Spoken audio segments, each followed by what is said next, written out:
Friends and colleagues, I'm grateful for this opportunity to say a few words as the new president of APIL.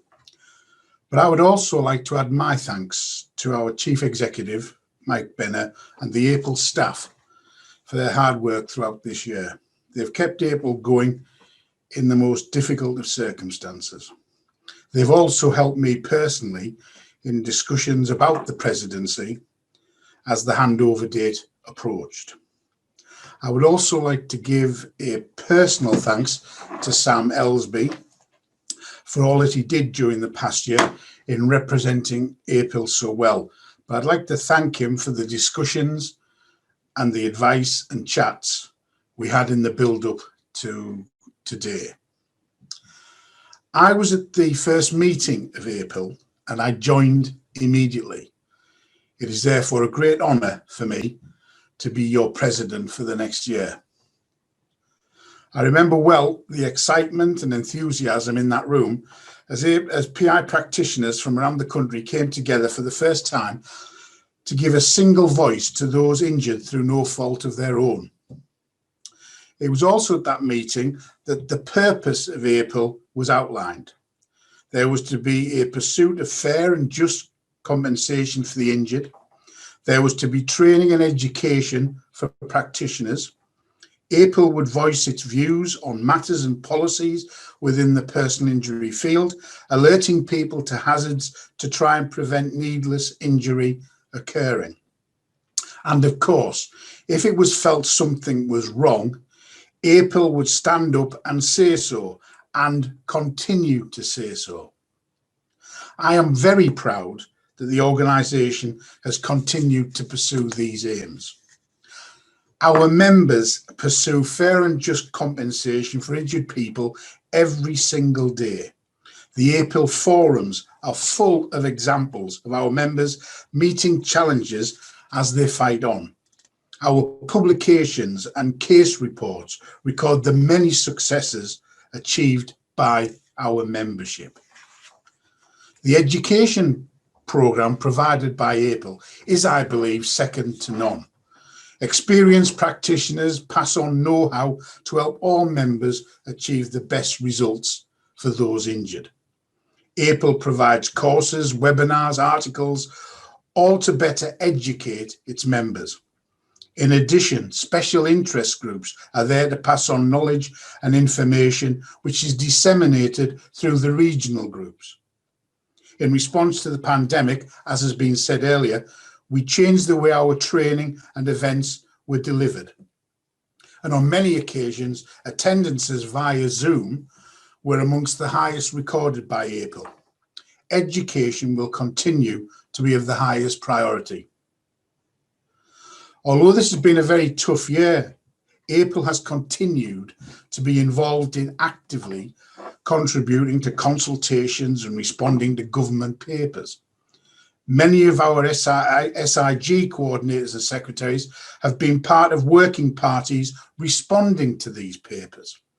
In the past year, you've heard the various things that we've been involved in, but we've also dealt with papers relating to such issues as the Highway Code, driverless cars, guideline hourly rates, and always APIL provides answers on behalf of the injured. Our research function plays a fundamental role in ensuring our arguments and campaign work are credible and based on evidence. APIL's lobbying in all domestic jurisdictions continues at great pace. One example is the major effort that we have been making in Westminster on behalf of our armed forces, personnel and veterans. And of course, we cannot forget the successful intervention in Northern Ireland on the discount rate. APIL also continues to challenge media articles and commentary where necessary, and continues to operate a zero tolerance approach to stories about so-called compensation culture. APIL is also continuing its long-running campaign regarding bereavement damages and the inequalities around the UK, and it is something that warrants full support from the whole membership. As a young lawyer, I faced a mother and father in my room and explained to them that since their son was 19, although he lived with them, they would not be able to receive bereavement damages. It was the first time someone had cried in front of me, and it's a memory that has remained with me. Something needs to be done about bereavement damages, and I will certainly give this my full support during the next year. APIL has never been afraid to say when something is unfair or injured people, for injured people, and we will keep doing it. Bereavement damages are just one example, but there are many others, and one suspects many more coming down the pipeline.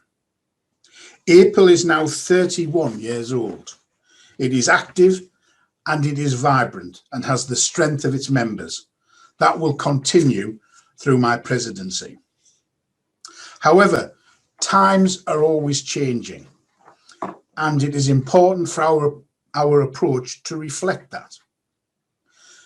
That was the reason for the new strategy, which has been set in place to show the way ahead over the next few years. One of the key ideas is to restore public trust in personal injury and to show the benefits that PI lawyers bring to people who've been injured needlessly. The first aspect of this was our Rebuilding Shattered Lives campaign, and there have been over 1 million social media hits on the campaign, with over 250,000 people viewing the accompanying video. It has been a great start, but it is something that has to continue, and I am committed to its continued development. If any member has a case they think will be informative, then please, I ask you to provide details to APIL's public affairs team. The new strategy will be monitored closely, and its success will be continually measured. Society as a whole is considering policies of inclusion and diversity, and APIL's approach must reflect these developments. We now have the potential to appoint the executive committee members, and this is a good first step. APIL has also set up a diversity working group formed as a subcommittee of the executive committee itself. This will develop our policy and turn it into an action plan. This will be a developing and continuing process. This will hopefully be a better year, and by the end of the year, hopefully we will be meeting up again face to face, meeting old friends and discussing developments. I hope to meet many of you before my presidency ends. In the meantime, I know you will keep up your excellent work, and I say to you all, stay safe and stay healthy.